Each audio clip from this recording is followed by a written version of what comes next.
नीतीश कुमार बिहार के सीएम ने जो मुसलमान लड़की परवीन साहिबा के साथ किया, और बल्कि वो डॉक्टर बन रही थी या डॉक्टर बन चुकी थी, उसके साथ जो मामला किया, आज उस मामले की तफसीलात आज आपके सामने रखने जा रहे हैं। नंबर 1, उसकी तकरीब के अंदर असल में क्या मामला हुआ, और सिर्फ उसी लड़की को जिसने हिजाब लिया हुआ था उसके साथ ही ये मामला किया गया, और किसी लड़की के साथ उसने कोई ऐसी छेड़खानी नहीं की। वो सब चीज़ें दिखाएंगे अभी उस ओरिजिनल वीडियो के साथ, प्लस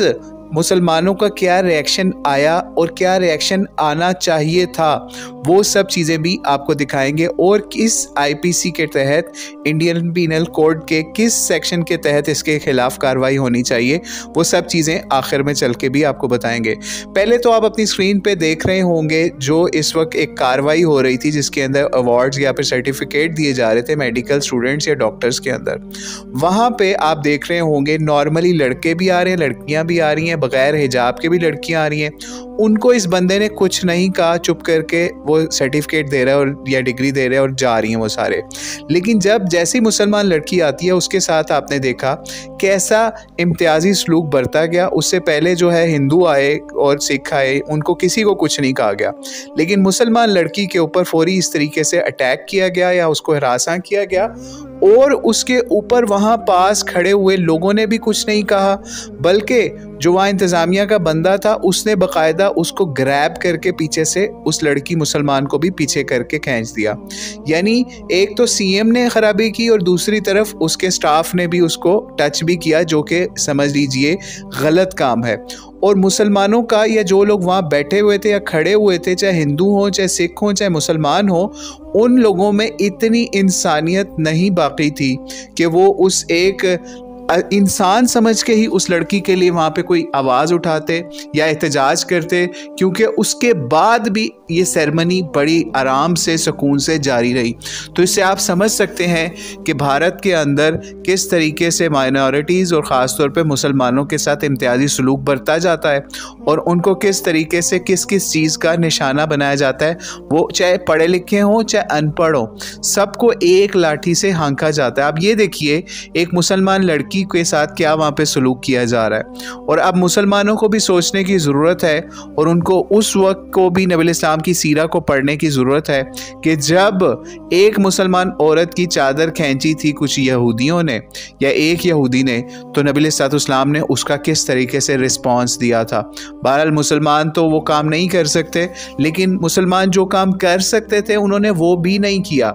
सिर्फ एक जो है वो समझ लीजिए एक लीडर ने, सुमैया नाम किया, इस तरह करके उसका नाम है, उसने सिर्फ लखनऊ से एक जो है वो कंप्लेंट लॉन्च की है और उसका भी अभी कुछ पता नहीं। उसकी बेस के ऊपर ना तो कोई उसको पकड़ा गया है सीएम को, ना उसके खिलाफ कोई और कार्रवाई का आगाज़ किया जा रहा है। असल में मुसलमानों को ये चाहिए था कि पूरे भारत के कोने कोने के अंदर से मुसलमान निकलते, प्रोटेस्ट करते और इसके ऊपर अपना एहतजाज रिकॉर्ड करवाने के अलावा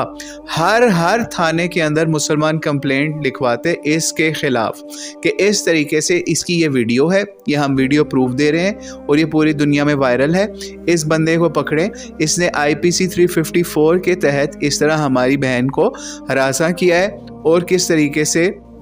उसके साथ गलत सलूक वाला मामला ऑल ओवर दी वर्ल्ड इस वक्त रिपोर्ट हो रहा है। लेकिन मुसलमान इस वक्त भारत के अंदर भी समझ लीजिए बॉलीवुड और इन चीज़ों के अंदर इतना दब चुके हैं या फिर मोदी सरकार के नीचे इतना दब चुके हैं कि उनके कभी घर गिरा दिए जाते हैं, कभी जो कुछ कर दिया जाता है, और दूसरी तरफ मुसलमान उस तरीके से एक्टिव भी नहीं है कि जो उनको राइट्स हैं इंडिया के कॉन्स्टिट्यूशन के हिसाब से उसको ही एक्सरसाइज करें। यानी देखें ना, इंडियन कॉन्स्टिट्यूशन के हिसाब से उनको जो है इसके खिलाफ एहतजाज का हक हासिल था, कंप्लेंट करवाने का, FIRs करवाने का हक हासिल था, लेकिन वो भी मुसलमानों ने, जो करोड़ों मुसलमान इस वक्त इंडिया में हैं, उन करोड़ों में से चंद हज़ार कंप्लेंट्स भी इस वक्त इंडिया में फ़ाइल नहीं की गई उसके ख़िलाफ़। तो इससे यही पता चलता है कि मुसलमान जो है इस तरीके से इस वाक़े को छोटा ले रहे हैं। लेकिन ये आज एक वाक़या हुआ है और अगर इस सीएम को ना डिसमिस किया गया, ना इसके ख़िलाफ़ कोई कार्रवाई की गई, ना इसको पकड़ा गया सरकार की तरफ से या फिर कानून की तरफ से, तो आप ये समझ लीजिए आगे आपकी जो भारत के अंदर मुसलमान बहनें बेटियां हैं उनकी इज़्ज़त और आबरू मज़ीद जो है वो बड़े लेवल के ऊपर उसको उछाला जाएगा, चाहे वो औरत